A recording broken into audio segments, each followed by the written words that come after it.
So, Ginebra tsaka TNT Game 4 PBA Governors Cup. So, ah tabla na yung series, no? 2-2. Pero ang kagandahan doon, nakita na natin yung Ginebra, yung team ng Ginebra nung semis, lumabas ngayong game na to.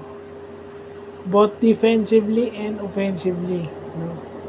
Si Holt, maganda nilalaro offensively. Si Maverick Amnisi, yan,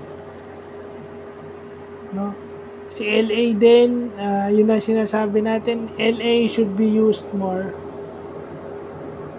LA Tenorio should be used more.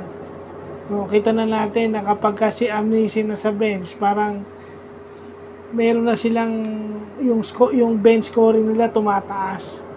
Lalo na pag maganda yung laro ni Amnisi. No?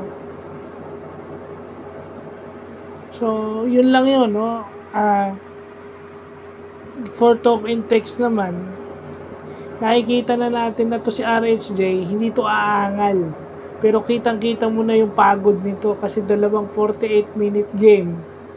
At parang pangatlong 48-minute game niya na ngayong, yun, parang pangatlong 48-minute game na ata niya yung walang labasan. So nakikita mo na yung pagod dito sa best import, okay? Nanalong best import itong si Ronde, no? Pero yun din yung na-motivate siguro si Justin Noypi, no? Itong si Kabayan, no? Sige, best import ka, pero kami ang mananalo at kami siguro magcha-champion. Usually ganun yung motivation sa player, eh. Best import ka, okay, fine. Pero amin yung panalo, amin yung championship. No? Ay, yun yung sinasabi na masyado mong sinasagad yung player, kitang-kita mo, eh. Nakikita na natin na evident na talagang hindi na buong laro si RSJ. Hindi na pagod na siya hanggang dulo. And, using LA as a starter, nasiset yung tone ng Ginebra na mabagal, which advantageous sa kanila with their triangle offense. Kasi hindi sila sumasabay sa TNT na mabilis. Talagang methodical. Kasi gusto nilang ma-preserve si Japet, si Scotty hanggang dulo. At ito sila hanggang dulo na ito maglalaro. Yeah.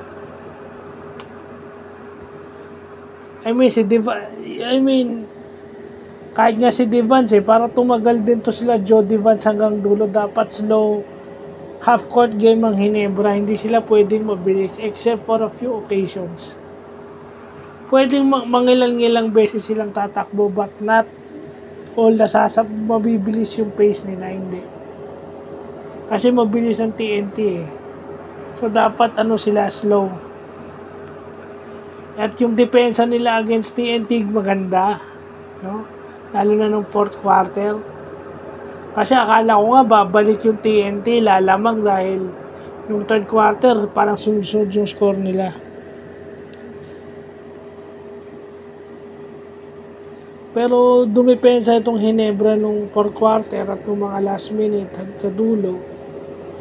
Siguro nakita na ng Ginebra na kailangan talaga nilang magdahan-dahan sa offense at dumipensa para sila manalo. So, yun lang po.